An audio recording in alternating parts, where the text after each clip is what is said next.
సుమన్ టీవీలో మీ personal and business promotions కోసం కింది నెంబర్కి కాంటాక్ట్ చేయండి.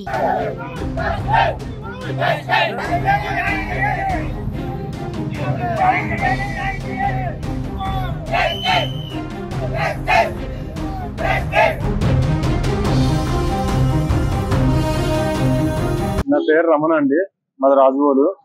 మా ఆవిడ 7 నెలల వస్తుండగా బీపీ హై అయిపోయి కంట్రోల్ అవ్వలేని పరిస్థితుల్లో ఈ హాస్పిటల్ అయితే న్యాయం బతికించగలరు, ఈ హాస్పిటల్ అయితే చేయగలరు అనేసి నేను ఇక్కడ తీసుకొచ్చానండి. ఎంత ఖర్చైనా పర్లేదు అనుకుని నేను చేశానండి. చెప్పారు మామూలుగా ఎంత అవుతుంది ఏంటని చెప్పారు. 2 నెలలు అని చెప్పారు. ఫస్ట్ ఏమో 2 నెలలు అని చెప్పారు.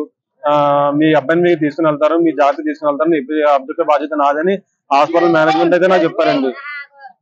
హాస్పిటల్ మేనేజ్మెంట్ అయితే నాకు చెప్పారు, ఇలాగా మీ అబ్బాయిని మీకు ఇస్తాము, ఎత్తుకుని వెళ్తావు, నువ్వు సంతోషంగా వెళ్తావు, మేము కూడా సంతోషపడతాం అని చెప్పారు. ఇలాగా అప్పుడు వచ్చి 26వ తారీఖు వస్తే ఇంకా 3 రోజులు అయితే 3 నెలలు కంప్లీట్ అయిపోద్దండి. హాస్పిటల్లో జాయిన్ అయ్యి 3 నెలలు కంప్లీట్ అయిపోద్ది.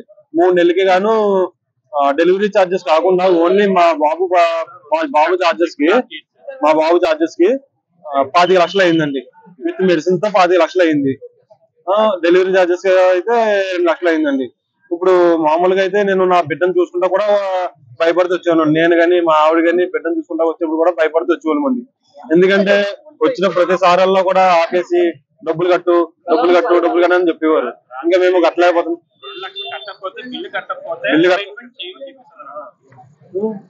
ఇప్పుడు కూడా బాబు మరి పరిస్థితి ఏంటో పోస్ట్ అన్నానండి. నేను వెళ్ళి సార్ నేను సాయంకాలం కడతాను సార్, నాకు అంత స్తోమత లేదు, ఇంకా నేను తేలేకపోతాను, బయట నుంచి డబ్బులు తేలేకపోతున్నాను, బాబుని పట్టుకెళ్ళిపోతారండి, సాయంకాలం మీకు అమౌంట్ కట్టేస్తాను సార్ అలా చూసుకొని బాబు వాడైపోతున్నాడు, బాడీ టైట్ అయిపోతుంది, కలర్ మారిపోతుంది, తీసుకెళ్ళిపోతానంటే ఎలా కుదురుతుంది. అలాగా గేట్ పాస్ ఎవరు గేట్ పాస్ ఇస్తారు, మీరు బిల్లు కడితేనే గేట్ పాస్ ఇస్తే మీరు పట్టుకెళ్తారు అని స్పష్టం అన్నారు.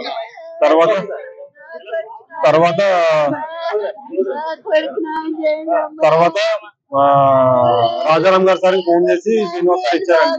సార్ ప్లీజ్ సార్ ఎలా నేను తీసుకెళ్తాను సార్, అలా అంటే తగ్గించాను సార్, అందుకని తగ్గించాను సార్, నేను కట్టుకోలేకపోతున్నాను సార్, సరిపోయి అప్పు తెచ్చుకోవాలి, అప్పు చేస్తే ఓపెన్ నాకు లేదండి, ఇంకా కట్టుకుని ఓపెన్ నాకు లేదు. ఇప్పటికే 20 లక్షలు అయిందండి.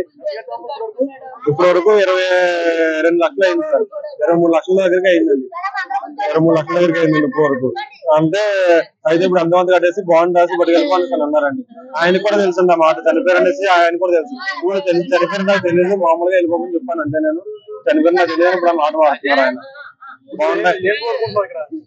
అదే నేనైతే అసలు నా స్తోమత కాదండి, 25 లక్షలు కట్టుకునే స్తోమత నాకు కాదండి.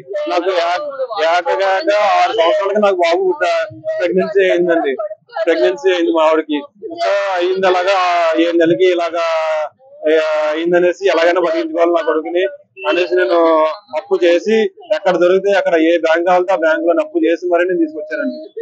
మొత్తం నాకు అప్పు అయితే 20 లక్షల దగ్గరికి అప్పు అయిపోయినండి, 22 లక్షల దగ్గరికి అప్పు అయిపోయినండి. నేనైతే మాత్రం దానికి ఏదైనా నాకు కొంచెం సమాధానం ఇస్తారనేసి నేను అడుగుతున్నానండి.